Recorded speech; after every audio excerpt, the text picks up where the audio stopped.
What is up, you beautiful diamond-handed maniacs? Welcome back to the show where we try to make sense of the financial clown world without losing our minds or our savings. Today, we have a story that is going to make every single person who told you crypto is a scam at Thanksgiving dinner eat their words. And honestly, it tastes like victory. Remember the good old days, like 3 years ago, when Wall Street looked at Bitcoin the way a germaphobe looks at a public toilet seat? They hated it.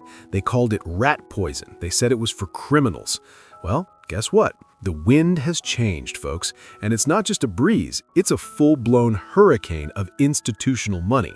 We are looking at a massive pivot that involves a literal czar and the biggest bank on the planet doing a complete 180. So, let's break down exactly what is happening in the land of the free and the home of the brave. First up, we have the entrance of the crypto czar. Yes, that is the actual title people are throwing around. The US government is finally appointing a dedicated head of cryptocurrency policy.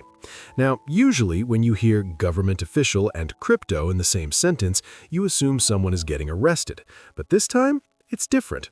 This role isn't about banning math, it's about creating a lane for it. It's about cleaning up the regulatory mess so that the big boys can play without getting sued into oblivion.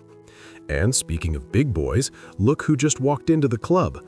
Goldman Sachs, the vampire squid of Wall Street itself. The news on the street is that Goldman is planning to spin off its digital asset platform into a completely new independent company. Let that sink in.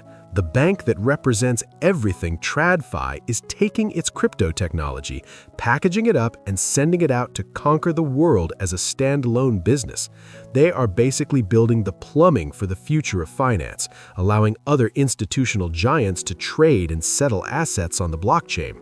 They aren't just dabbling anymore, they are moving in and redecorating the living room. So, why does any of this matter to you? Why should you care if a guy in a suit in DC has a new job or if Goldman is launching a startup? Here is the so what. This is the signal that the tourist phase of crypto is over. When the US government installs a czar to oversee the industry and Goldman Sachs spins off a crypto infrastructure company, it means the asset class has graduated. It is no longer just magic internet money for nerds and libertarians. It is becoming a recognized part of the global financial bedrock. This validates everything we have been saying for years, but more importantly, it brings clarity. Institutional investors, we're talking pension funds, endowments, the guys with trillions of dollars, not billions, they don't buy assets that might get banned next Tuesday.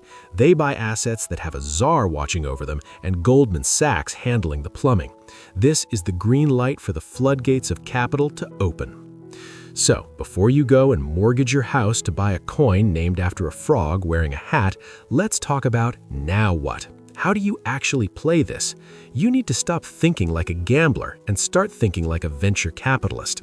When banks enter the space, they aren't looking for the next 1000x meme coin. They're looking for infrastructure. They're looking at real-world assets, tokenization, and compliant Layer 1 blockchains. The game is shifting from hype to utility.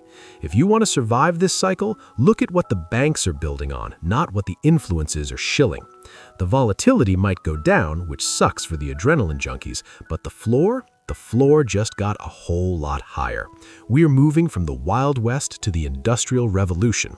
It's less exciting maybe, but it's a whole lot more profitable if you're positioned correctly. So here's the bottom line. The suits are here. They stopped fighting us and now they are trying to lead us. You have two choices. You can ignore the shift and get left behind, or you can level up your knowledge and ride the wave they are creating. I want to know what you think. Is this crypto czar actually going to save the industry, or is it just another way for the government to control our backs? Drop a comment below, I read all of them, and smash that like button so the algorithm knows we're smarter than the bankers. Stay safe, stay solvent, and I'll see you on the next candle. Peace.